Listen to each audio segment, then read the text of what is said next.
ఓం గం గణపతయే నమః. స్వర్ణలక్ష్మీ నమస్తే అస్తు. పరబ్రహ్మ స్వరూపిణి రాజ్యం దేహి ధనం దేహి సర్వకామాంచ దేహి మే. 12 రాసుల వారికి లక్ష్మి స్వర్ణలక్ష్మి అమ్మవారి యొక్క కృపా కటాక్షం వలన ప్రతి ఒక్కళ్ళకి ఆత్మజ్ఞానం కలిగి ఉండాలి. తద్వారా ప్రతి నిమిషం ప్రతి సందర్భంలోనూ సంతోషంగా ఉత్సాహంగా ఉండే విధంగా అమ్మవారికి అందరినీ ఆశీర్వదించాలని, అంతేకాకుండా రాజ్యం దేహి మన అందరికీ మంచి పదవి, ఉన్నతమైన స్థితి, ఒక అధికారం, దర్పం అన్ని కలిగించాలని, దానితో పాటు స్వర్ణలక్ష్మి అమ్మవారు ప్రతి ఒక్కరికి ధన ప్రవాహాన్ని కలిగించాలని, ఫైనల్గా సర్వకామాంచ దేహిమే మనం అనుకున్న ప్రతి కోరిక కూడాను ఇమ్మీడియట్గా తక్షణమే అమ్మవారు మనకి నెరవేర్చాలని చెప్పేసి అమ్మవారు ప్రార్థన చేస్తూ, గణపతిని కూడా మనం చేసే ప్రతి దానిలోని మనకి బుద్ధి సిద్ధి, చక్కటి విజయాన్ని, ఒక మంచి వివేకాన్ని కలిగించాలని, సత్ డెసిషన్స్ మంచి నిర్ణయాలు తీసుకునే విధంగా మనకి గణపతి మనకు కృప ఉండాలని చెప్పేసి ప్రార్థన చేస్తూ, మనం ఈరోజు టాపిక్ చూసుకుంటే సూర్యుడు వృషభ రాశి నుంచి మిథున రాశిలోకి మారుతూ ఉన్నారు. దీనిని మనకి మిథున సంక్రమణ అంటారు. అంటే ఇది 12 రోజులు ఉంటుంది ఈ సంక్రమణ. మనకి మకర సంక్రమణ, మకర రాశి ఎలానో ప్రతి నెల ఒక్కొక్క సంక్రమణ వస్తుంది. ఇప్పుడు రాబోయే సంక్రమణ మిథున సంక్రమణ అంటారు. ఇది 30 రోజులు ఉంటుంది. 15వ తారీఖు జూన్ నుంచి జూలై 15 వరకు ఉంటుంది. ఈ 15 రోజులు సూర్యుడు మిథున రాశిలో ఉండటం వలన ఏం జరుగుతుంది 12 రాశుల వారికి అని తెలుసుకున్నాం. అయితే ముఖ్యంగా సూర్యుడు మారటం వల్ల సూర్యుడు ఎలాంటి విషయాల్లో మనకి ప్రభావాన్ని చూపిస్తాడని తెలుసుకుందాం. సూర్యుడు వచ్చేటప్పటికి ముఖ్యంగా 8 రకాలైన అంశాలపైన ప్రభావాన్ని చూపుతూ ఉంటారు. ఒకటి అందరూ బాగా గుర్తుపెట్టుకోవాల్సింది ఏంటంటే సూర్యుడు ఆత్మకారక అంటారు. అంటే మనకి సెల్ఫ్ కాన్ఫిడెన్స్, మనకు కావాలన్న స్ట్రెంగ్త్, సోల్, ఆత్మబలం ఉండాలి, కానీ సూర్యుడు చక్కగా ఉండాలి. కాబట్టి సూర్యుడు ఆత్మకారకుడు. అలానే రాజ్యకారకుడు, ఒక పదవి రావాలన్నా, గవర్నమెంట్ అథారిటీ, అడ్మినిస్ట్రేషన్ పవర్, వీటన్నీ రావాలన్నా కానీ సూర్యుడు మనకి స్ట్రాంగ్గా ఉండాలి. అలానే పితృకారకుడు, father related elders, mentors, boss, వీళ్ళందరినీ కూడా మనకి సూర్యుడే రిప్రజెంటేషన్ చేస్తూ ఉంటారు. యశస్సు, కీర్తి ప్రతిష్టలు, గుర్తింపు, కొంతమందికి గుర్తింపు ఉంటుంది ఏ పని చేసినా, కొంతమందికి ఏ పని చేసినా గుర్తింపు అనేది ఉండదు. ఈ గుర్తింపు లేకపోవడం కూడా కారణం కూడా సూర్యుడు వాళ్ళ జాతకంలో సరిగ్గా లేకపోవడం అని గమనించుకోవాలి. పదవి, అధికారం అంటే మీకు ఒక స్టేటస్, అంటే ఒక లేబుల్, మేనేజర్ నుంచి హైయర్ మేనేజర్, వైస్ ప్రెసిడెంట్, ఇలా ఒక్కొక్క లెవెల్ బై లెవెల్ ఎదుగుతూ ఉంటారు. అలాంటి పదవి, పొజిషన్ మీకు రావడానికి కూడా కారణం సూర్యుడు అని తెలుసుకోవాలి. అంతేకాకుండా అధికారం, పవర్, లీడర్షిప్, కమాండింగ్ పవర్, మీరు ఒక పని చెప్తే ఎదుటి వాళ్ళు చేయగల సామర్థ్యం అంతా కూడాను సూర్యుడు మెట్టే మీ జాతకంలో డిసైడ్ అవుతూ ఉంటుంది. తేజస్సు, ఆరోగ్యం, మంచి గ్లోరీ ఉంటుంది, మీకు ఎనర్జీ ఉండాలి, బ్రిలియన్స్, చాలా చక్కగా మీ ఫేస్ అంతా ఎప్పుడు కలగా ఉత్సాహంగా ఉండాలి, దానికి కూడా కారకుడు సూర్యుడు. ముఖ్యంగా లాస్ట్లో ఆరోగ్య ప్రదాత, సూర్యుడిని ఆరోగ్యం ఇచ్చే వాళ్ళు అంటారు. ఎవరి జాతకంలో అయితే సూర్యుడు సరిగా ఉండరో వాళ్ళకి అనారోగ్యంతో బాధపడుతూ ఉంటారు. ఎవరికైతే సూర్యుడు చాలా జాగ్రత్తగా ఉచ్చ స్థానంలో ఉంటారో చక్కగా వాళ్ళకి హెల్తీగా ఉంటారు, ఫిజికల్గా చాలా స్ట్రాంగ్గా ఉంటారు, ఒక పవర్ వాళ్ళలా ఉంటుంది అని తెలుసుకోవాలి. ఇలా 8 రకాలైన ముఖ్యమైన కారకాలు ప్రతి ఒక్కళ్ళ జీవితంలో సూర్యుడు అనేది ప్రభావాన్ని చూపిస్తూ ఉంటారు. అయితే ఈ సూర్యుడు మిథున రాశిలో ఉండటం వల్ల ఇందాక వరకు మనం చెప్పుకున్న విషయాల్లో కొందరికి అనుకూలంగా ఉంటుంది, కొందరికి ప్రతికూలంగా ఉంటుంది. ఏ రాశుల వాళ్ళకి అనుకూలంగా ఉంటుంది, ఏ రాశుల వాళ్ళకి ప్రతికూలంగా ఉంటుందో మనం చూద్దాం. కర్కాటక రాశి చూస్తే కర్కాటక రాశి వాళ్ళు సూర్యుడు 12వ స్థానంలో ఉన్నాడు. సూర్యుడు 12వ స్థానంలో ఉంటే అంత యోగ్యతనివ్వదు. చాలామందికి జాబులు పోయే అవకాశం ఎక్కువగా ఉంటుంది, గమనించుకోవాలి. చాలామంది నా వీడియోలో చూసి కాల్ చేస్తూ ఉంటారు, అంటే మీ వీడియోలు చూసాము, మీరు చెప్పిన విధంగా జాబులు పోయినాయి అని చెప్తూ ఉంటారు. దానికి కారణం సూర్యుడు 12వ స్థానంలో ఉన్న జన్మరాశిలో ఉన్న జాబులు పోయే అవకాశం ఎక్కువగా ఉంటుందని శాస్త్రంలో వివరించడం జరిగింది. వీళ్ళకి 12వ స్థానం వచ్చేటప్పటికి హాస్పిటలైజేషన్కి సంబంధించి కానివ్వండి, లేదా వీళ్ళు ఆధ్యాత్మికంగా ఎక్కువగా ట్రావెల్ చేయటంలో కానీ, లేదా విపరీతమైన ఖర్చులు పెట్టే అవకాశం కూడా ఎక్కువగా ఉంటుంది. దూరంగా ఐసోలేషన్, ఉన్న ఊరు నుంచి, ఉన్న ఇంటి నుంచి కొంతకాలం దూరంగా ఉండి ప్రయాణాలు చేసే అవకాశం కూడా ఎక్కువగా ఉంటుంది. ట్రాన్స్ఫర్స్ అయ్యే అవకాశం ఎక్కువగా ఉంటుందని గమనించుకోవాలి. అలానే ఎన్ఆర్ఐలు ఎవరైతే ఉన్నారో వాళ్ళకు కూడా కొంచెం ప్రాబ్లం అయ్యే అవకాశం ఎక్కువగా ఉంటుందని గమనించవచ్చు. 12వ స్థానంలో సూర్యుడు ఉంటే ఏం జరుగుతుంది? మనకి ఫస్ట్ మహర్షులు సంస్కృతంలో ఏం చెప్పారో ఒక శ్లోకం తెలుసుకొని చూసి దాంట్లో మీనింగ్ కూడా మనకి వివరించే ప్రయత్నం చేస్తాను.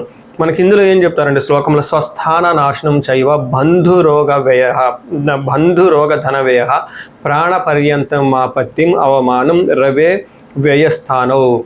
వ్యయస్థానం అంటే 11వ స్థానంలో కనుక సూర్యుడు ఉంటే ఏమవుతుందంట, స్వస్థాన నాశనం చేయవ, ఉన్న పదవిని పోగొట్టుకుంటారు. ఎవరైతే ఒక మంచి పొజిషన్లో ఉన్నారో వాళ్ళ ఇండివిజువల్ జాతకంలో కనుక జాతకం సరిగా ఉంటే కొంచెం అవమానాలు ఎదురవుతుంది, కొంచెం స్లో అవుతుంది. ఇండివిజువల్ జాతకంలో కనుక సరిగా లేకపోతే ఇది దానికి యాడ్ అయ్యి ఇంకా ప్రాబ్లం, జాబులు పోయే అవకాశం ఎక్కువ ఉంటుందని గమనించుకోవాలి. స్థాన నాశనం, ఉన్న పదవి నుంచి కోల్పోయే అవకాశం ఉంటుంది తెలుసుకోవాలి. ఇంకా రాజకీయ నాయకులు కానివ్వండి, పోలీస్ డిపార్ట్మెంట్లో ఉన్న వాళ్ళు కానివ్వండి, లేదంటే గవర్నమెంట్ అఫీషియల్స్ ఎవరున్నా, ఈవెన్ ఎన్ఆర్ఐలు, ఒక మేనేజర్ లెవెల్ పొజిషన్స్లో ఎవరైతే ఉంటారో, మిడ్ లెవెల్ పొజిషన్లో ఎవరైతే ఉంటారో, టీమ్ లీడర్ ఎవరైతే ఉంటారో వాళ్ళకి విపరీతంగా ప్రెషర్ వచ్చే అవకాశం ఉంటుందని గమనించుకోవచ్చు. ఎవరైతే ఆన్ పే స్కూల్లో ట్రైనీగా ఉంటూ ఉంటారో కొంతమంది, అలాంటి వాళ్ళకు కూడా ఇబ్బందులు పడే అవకాశం ఎక్కువగా ఉంటుంది. డాక్యుమెంటేషన్ వెరిఫికేషన్స్లో కానివ్వండి, బాస్ ద్వారా కానీ చాలా ప్రాబ్లం వచ్చే అవకాశం ఉంటుందని గమనించుకోవచ్చు. అంతేకాకుండా వీళ్ళకి బంధు రోగ ధన వ్యయం, బంధువుల వలన అలానే రోగాల వలన ధనం వ్యయం ఖర్చు అవసరం ఉంటుంది. మీ బంధువుల్లో ఎవరికో ధనం అవసరం అవుతుంది, మీరు వాళ్ళకి హెల్ప్ చేయాలనే ఉద్దేశంతో ముందుకెళ్తారు. ఆ తర్వాత వాళ్ళకి మీకు వచ్చే అవకాశం చాలా తక్కువగా ఉంటుంది. అలానే రోగాల వలన కూడా ధనం ఖర్చు అయ్యే అవకాశం ఉంటుంది. హాస్పిటలైజేషన్కి వెళ్ళటం, అక్కడ విపరీతమైన మందులు, వాటికి ఈ స్కానింగ్ రిపోర్ట్లని ఇవన్నీ మెడిసిన్ అని విపరీతంగా ధనం ఖర్చు పెట్టాల్సిన అవసరం ఎక్కువగా ఉంటుంది. అంతేకాకుండా ప్రాణ పర్యంతం మాపత్తిం అంటే ప్రాణాలు పోయే అంత విధంగా ఆపత్తులు ఉంటాయి, తర్వాత ఇబ్బందులు ఉంటాయి అని గమనించుకోవాలి. వీటితో పాటుగా అవమానం, విపరీతమైన అవమానం జరిగే అవకాశం ఉంటుంది. మిత్రవైరం, జ్వరాలు, విచారం వీటితో పాటుగా ఉంటుంది. చూసుకుంటే 12వ స్థానంలో సూర్యుడు ఉండటం వల్ల కొంచెం ఇబ్బందికర పరిస్థితులు ఉంటాయని గమనించుకోవచ్చు. అయితే ఇందులో కొంచెం పాజిటివ్ సైడ్లో కూడా సూర్యుడు వీళ్ళకి 6వ స్థానంలో చూడటం వల్ల, 6వ స్థానంలో సూర్యుడు చూడటం వల్ల మీ యొక్క ధైర్యము, రిస్క్ టేకింగ్ ఎబిలిటీస్, మీలో కరిష్మా చాలా చక్కగా ఉంటుంది. శత్రువులు ఎవరైనా వచ్చినా కానీ మిమ్మల్ని అయితే ఏమీ చేయలేరు, వాళ్ళు అంతే వెళ్ళిపోతూ ఉంటారు. అలానే హెల్త్కి సంబంధించిన వ్యవహారాలు కూడా చాలా స్ట్రాంగ్గా ఉంటారు. సో హెల్త్కి సంబంధించిన విషయాల్లో స్ట్రాంగ్గా ఉంటారు. శత్రువులు అయితే మిమ్మల్ని ఇబ్బంది పెట్టాలని చూస్తారే కానీ మిమ్మల్ని అయితే ఏమీ చేయలేరని గమనించుకోవాలి. సో చూశారు కదండి, ఈ రాశి వాళ్ళకి 12వ స్థానంలో సూర్యుడు ఉండటం వల్ల కొంచెం ప్రతికూలమైన పరిస్థితులు, ఇబ్బంది పడే పరిస్థితులు ఎక్కువ ఉన్నాయని గమనించుకోండి. చక్కగా పరిష్కారాలు చూపించుకోవటం, పరిహారాలు చేసుకోవటం ఎంతైనా అవసరం. సో మనం పరిహారాలు చూసుకుంటే సూర్యుడికి కొన్ని పరిహారాలు మీరు చేసుకునే పరిహారాలు కొన్ని ఉంటాయి. కొన్ని వచ్చేటప్పటికి బ్రాహ్మణ పండితులతో చేయించుకోవటం చాలా ముఖ్యం. కొన్ని క్షేత్ర దర్శనాలు కూడా చేసుకోవటం చాలా చాలా ఇంపార్టెంట్. ముందు ముఖ్యంగా మీవంతా సెల్ఫ్ రెమెడీస్ అంటారు, మీరంతా స్వయంగా చేసుకునే పరిహారాలు కొన్ని ఉంటాయి. అందులో ముఖ్యంగా చూసుకుంటే సూర్య నమస్కారాలు చేయడం చాలా ఇంపార్టెంట్. సూర్య అష్టకం చదవటము లేదా ఆదిత్య హృదయ స్తోత్రం చదవటం కూడా చాలా ఇంపార్టెంట్. ఎప్పుడైతే ఆదిత్య హృదయ స్తోత్రము, హనుమాన్ కార్యసిద్ధి మంత్రాలు రెండు కలిపి చదువుకలిపితే ఇంకా చాలా మంచి రిజల్ట్ ఉంటుంది. సో ఇక్కడ ఆదిత్య హృదయ స్తోత్రంతో పాటు హనుమాన్ చాలీసా కానీ, హనుమాన్ కార్యసిద్ధి మంత్రం కానీ చదువుకుంటే ఇంకా చక్కటి మంచి రిజల్ట్ వస్తుంది. సో ఇవన్నీ మీరు చేసుకునే మీ వరకు మీరు చేసుకోవచ్చు. ఇంకా టెంపుల్స్కి వెళ్ళేసి అక్కడ నవగ్రహాల చుట్టూ తిరిగి గోధుమలు కనుక దానం చేయగలిగితే, సద్బ్రాహ్మణులకి, సత్పురుషులకి చేయగలిగితే ఇంకా మీకు చక్కటి మంచి రిజల్ట్ వస్తుందని గమనించుకోవాలి. సో అది మీ వరకు చేసుకోగలుగుతారు. మీ ద్వారా కాకుండా కొన్ని సమస్య తీవ్రంగా ఉంటే పండితులను కలిసి లేదంటే మా ద్వారా అపాయింట్మెంట్ తీసుకొని జాతక చక్రం కూడా చేయించుకోవడం చాలా ఉత్తమం. ఇందులో ముఖ్యంగా సూర్యుడికి సంపూర్ణమైన శాంతులు చేయాల్సి ఉంటుంది. గ్రహ శాంతి అంటారు. ఈ గ్రహ శాంతిలో సూర్యుడికి జపాలు, దానాలు, తర్పణాలు, హోమాలు ఇవన్నీ చేస్తూ ఉండాలి. వీటితో పాటుగా ఇంకా మీ యొక్క ఇండివిజువల్ జాతకం చూపించుకోవడం చాలా చాలా ముఖ్యం. ఎవరికైతే మీ యొక్క ఇండివిజువల్ లైఫ్లో మీకు ఏజ్ 35 to 45 మధ్యలో ఉండి 40 years +or- ఉన్న వాళ్ళకి ఎక్కడైనా మీకు లైఫ్ స్టాగ్నేటెడ్గా అనిపించింది, అప్పటిదాకా సక్సెస్ఫుల్ ట్రాక్ రికార్డు ఉండి ఇక్కడ ఎందుకో ఆగిపోయారు, గ్రోత్ లేదని మీకు అనిపిస్తే ఒక్కసారి కాల్ చేసి అపాయింట్మెంట్ తీసుకోండి, మీ జాతకం చెక్ చేసుకోండి. నేను 35 to 45 ఏజ్ గ్రూప్ రీసెర్చ్ గ్రూప్గా చేస్తూ ఉన్నాను. చాలామంది పీపుల్ మిడ్ లైఫ్ క్రైసిస్ అని చెప్పేసి ఇక్కడ ఆగిపోతూ ఉంటారు. చాలామందికి డైవర్స్లు అవుతూ ఉంటుంది, సడన్గా కెరీర్లో బ్రేక్ వస్తూ ఉంటుంది.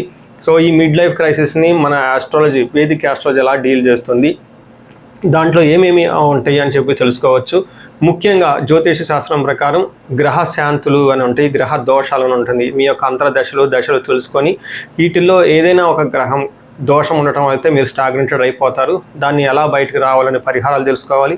వీటితో పాటుగా మీకు ఏమైనా శాపాలు ఉంటే, పితృశాపం, కాలసర్ప దోషము, ఇలా మాతృశాపం, స్త్రీ శాపం, ఏమైనా యాక్టివ్గా శాపాలు ఉన్నాయా, ఈ శాపాలు ఉండటం వల్ల కూడాను మీరు లైఫ్లో గ్రోత్ లేకుండా ఆగిపోయే అవకాశం ఉంటుంది.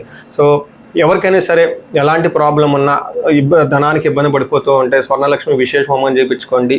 మీకు వీసా స్టాంపింగ్, H1B, లైక్ ఎక్కడన్నా ఏమంటారు ఉద్యోగంలో ఎక్కడన్నా బ్రేకులు వచ్చి ఆగిపోతూ ఉన్నా, లేదంటే ఫైనల్ రౌండ్ దాకా వచ్చి మధ్యలో ఎక్కడన్నా ఆగిపోయినా కానీ మీకు ఇలాంటి వాళ్ళకు కూడాను మన్యు పాశుపత అభిషేకము, రుద్రాభిషేకం చేయించుకోవటం చాలా చాలా ఇంపార్టెంట్.